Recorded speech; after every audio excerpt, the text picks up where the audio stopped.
Whoa, look at these guys, so fluffy and steamy. If you love bao buns, you are gonna love these, my friends. And we are serving them with a very classic Asian sweet dipping sauce. These are my Mantou steamed buns. Did you get all of that, Dax? Can you make this next one? Were you watching? Were you paying attention, Dax? Yes, ma'am. Okay, so I know that these kind of look tricky. They look very fancy, but we're gonna walk through it together. I know you guys can do it. We're gonna be first of all using my very much treasured bao dough recipe for this one. The tricky part comes when we're kind of like knotting and folding at the end, but we'll get to that later, don't worry. First up, we wanna go in with some plain flour. And whether I'm doing sweet or savory, I always keep the bao dough recipe the same. So you guys who have been watching my channel for a while, you've probably tried these out because I know a lot of you love this dough recipe. If you've got photos of ones that you've made, please, or you want to tell me about the ones you've made, please do that in the comments below. I would love to hear all about it. Now, I'm also going to go in with some milk powder. And a lot of people wrote in to tell me that they couldn't get a hold of milk powder. So I have got a recipe or a version of this recipe using milk on my website as well. So milk powder or milk, both of them just kind of add a little bit more of a creaminess to the bao, which I like. Now I'm also gonna go in here with some yeast, some baking powder, some sugar. The baking powder and the yeast, that's really the stuff that gives you the nice fluffy rise for your buns. Now I just wanna mix all of that together. And then into here, you want to add some vegetable oil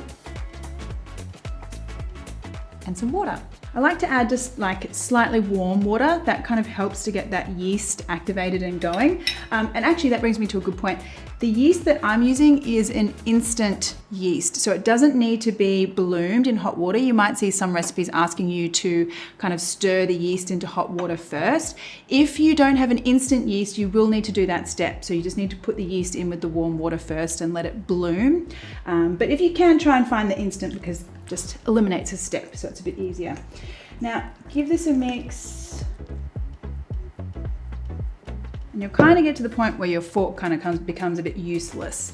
So at that point, you want to get your hands in here. And it's funny this dough, because it kind of always starts out looking a little bit dry, but then it kind of, as you push and knead it, it kind of gets a bit sticky. So I'll show you what we do to kind of work that out. So just bring it all together first with your hand in the bowl.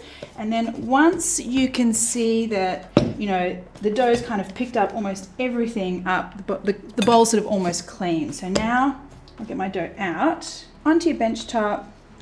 And I want a little bit more flour here because it'll start to get a little sticky as I knead it. And start kneading. If things start to feel a little sticky, like you're getting sort of bits of the dough stuck to the palm of your hand, so then I want you to add a little bit more flour if that's happening. Sort of like half a tablespoon at a time kind of thing. That's better. So now I'm kneading, I'm not getting anything stuck to my hands. It just feels nice. And once you've made your bao dough a few times, you'll kind of get to know the dough a little bit more. You'll know what you're looking for. Now this first knead is really important. You need to sort of go at it for about 5 minutes. It's a real 5 minutes, not a like, oh, you know, it's been 5 minutes kind of thing. You want the dough to turn out really nice and smooth by the end. So once you get to this point where the dough is really smooth, and if you just gently press on the dough, it kind of springs back. So that's really what we're looking for. I'm gonna pop that back into my bowl now. Now I'm gonna cover that up, and you wanna let that rest and rise for about 90 minutes or until it's doubled in size. All right, so let's have a look at what's been happening here. And whoa, that's a lot of action in there. You can see that bowl's a bit steamy. Everything has risen up beautifully. We've got like about double the size, and that dough's really, you can see it's like really nice and soft and kind of bubbly. So I want to just scrape that out onto my bench top. A little bit more flour here. And then just give it a bit of a knead. So at this point, we're kind of like knocking a bit of that air out. Just a couple of minutes is fine.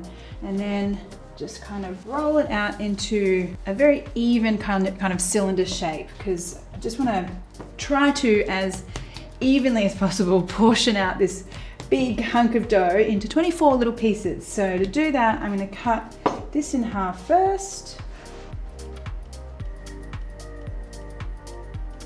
Okay, now each of these in half. And just roll this out into a big cylinder again, just to try and help you out a little bit here. And I want 6 even little nuggets here.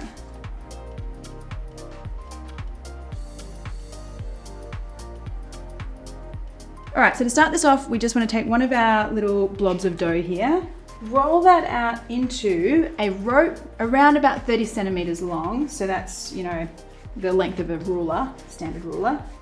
If anything, you want the ends to be thinner. You don't want really thick ends because that will cause you some problems later on. Okay, now you need a second piece of dough here. So each knot has 2 ropes that you need. Just roll that second one up to the first one.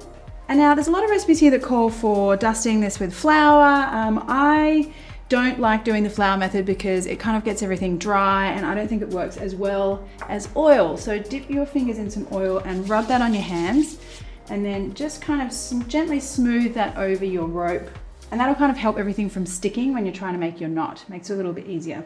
Okay, so pick up your rope, your double rope, just drape that over your fingers. Now you want to have quite a bit of length hanging down the bottom here. Now this long piece comes up and over and then through. So basically, first of all, you're just trying to make a knot. Now, once you've got your first knot done, now you've got a top sort of overhang of rope, double rope, and a bottom one. Take the bottom one, bring that up and over. And then that gets tucked in behind that top overhang of rope and sort of into the center of the knot. And then you're left with just this one overhang now, and that gets tucked underneath. And just kind of squish that a little. And there you go. So cute. It is very satisfying when you get the hang of it, trust me. Just kind of like push it into shape. Grab a little piece of baking paper, and I just like this to be neat. To cut a round circle out of that baking paper and pop that on a tray, and there you go. Just keep on going. 11 more times to practice.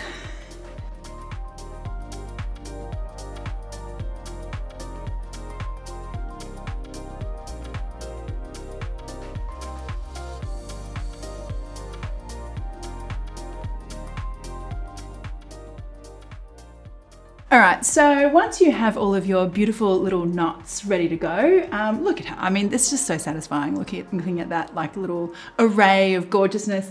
You just want to let those guys sit there and just rise a little bit more and puff up a little bit more for about 30 minutes. Okay, so our lovely knots here are ready to get all steamy and fluffy. So what you want to do is set up a steaming situation, a wok or a wide pan with some water. I have a bamboo basket here, and you want to make sure that water is nice and steamy. And pop your buns in. Don't overcrowd things too much. They do expand a little bit. You want to give them lots of room for all that steam to kind of go around and, you know, do its thing. Okay. Lid on, and that's going to take 12 minutes. Okay, so this is the moment that I love. Let's have a look in here. Oh my goodness, I love this part. Whoa, look at that. Have a look at that. I mean, those buns are fluffy and gorgeous and amazing. Okay, so just don't do this unless you have asbestos hands. Maybe use some tongs, but I'm okay here. Just going to get these out onto a plate.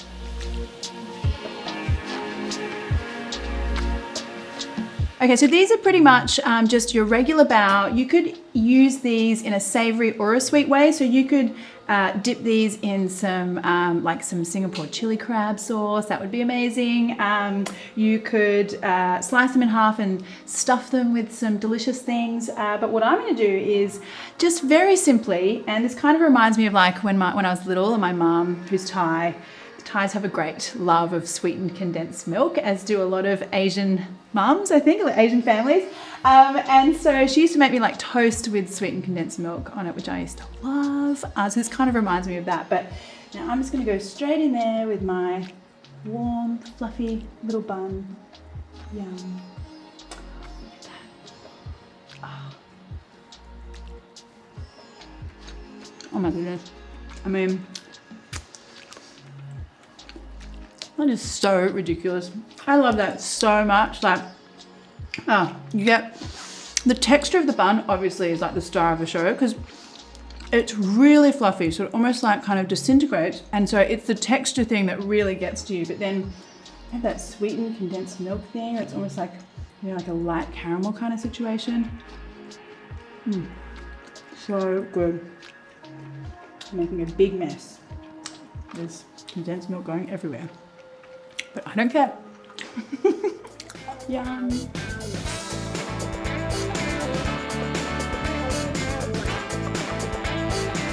Hey guys, thanks for watching. If you love fluffy bao as much as I do, then you might want to think about hitting that little subscribe button down the bottom there, and don't forget to press the little bell because that way you'll get notified every time I release a new video. Happy bao bunning, everyone.